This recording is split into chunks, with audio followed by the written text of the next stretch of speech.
안녕하세요, 김병철 목사입니다. 행위로는 구원을 못 받는다고 할 때 이 행위는 쉽게 말해서 내 의지로 하는 선행을 말하는 거예요. 단순히 착한 일을 말하는 거죠.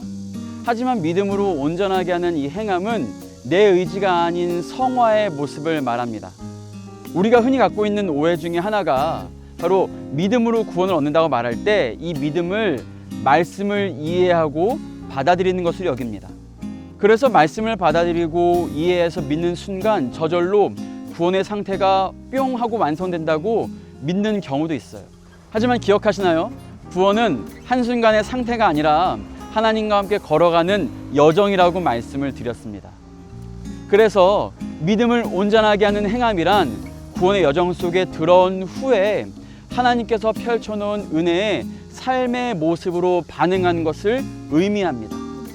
이렇게 행함이 있는 믿음으로 살아가는 사람들을 예수님께서는 아버지의 뜻대로 행하는 자라고 말씀을 하십니다. 마태복음 7장 21절을 읽어보겠습니다. 나더러 주여 주여 하는 자마다 다 천국에 들어갈 것이 아니요 다만 하늘에 계신 내 아버지의 뜻대로 행하는 자라야 들어가리라. 천국에 들어갈 수 있는 사람은 말로만 주여 주여 하는 자가 아니라 행하는 자라고 말씀하십니다. 그런데 이 행하는 자가 단순히 착한 일, 행위, 선행을 말하는 건가요? 아니죠. 어떤 걸 행하는 사람이에요? 내 아버지의 뜻. 하나님께서 세상을 사랑하셔서 세상을 구원하시고 더 나아가서는 뜻이 하늘에서 이루어진 것 같이 땅에서 이루어지는 계획을 선포하십니다. 신앙인들은 각자의 삶의 자리에서 서로 다른 칭의의 사건을 경험하게 됩니다. 그리고 믿음으로 구원의 여정에 들어오게 되는 거죠.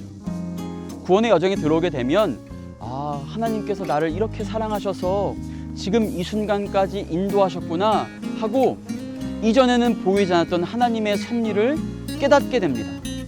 또 내가 하나님과의 인격적인 만남을 가진 것처럼 주변에 있는 사람들도 각자 하나님과의 만남을 통해 구원의 여정에 들어오게 되었다는 사실을 깨닫게 됩니다.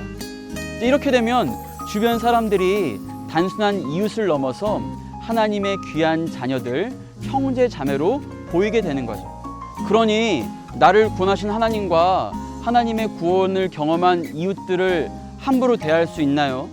하나님께서 나와 내 이웃들을 소중히 여기시고 사랑하셔서 이렇게 인도하셨으니 나도 그에 걸맞게 하나님을 소중히 여기고 하나님의 백성인 이웃을 소중히 여겨야겠다 하고 깨닫고 행동하는 삶, 이것이 바로 내 아버지의 뜻대로 행하는 자들의 모습인 거죠.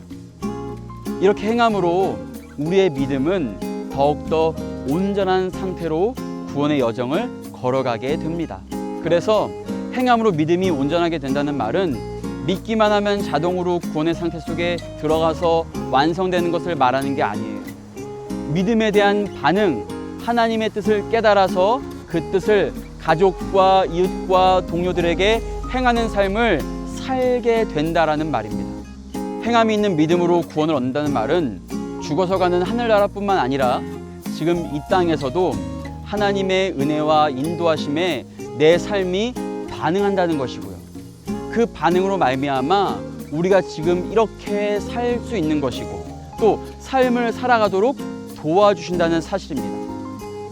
이렇게 우리가 일상에서 누리는 구원은 무언가 완전히 이루어진 상태가 아니라 행함이 있는 믿음으로 점점 하나님께 가까이 가는 과정을 의미합니다. 동시에 이 말은 삶에서 완전한 상태에 도달하지 못하기 때문에 삶의 끝까지 하나님의 뜻을 따라 살아야 한다는 사실도 우리에게 전해줍니다. 각자의 삶 속에서 하나님의 뜻을 따라서 행함이 있는 믿음으로 구원을 누리며 살아가길 간절히 바라겠습니다. 감사합니다.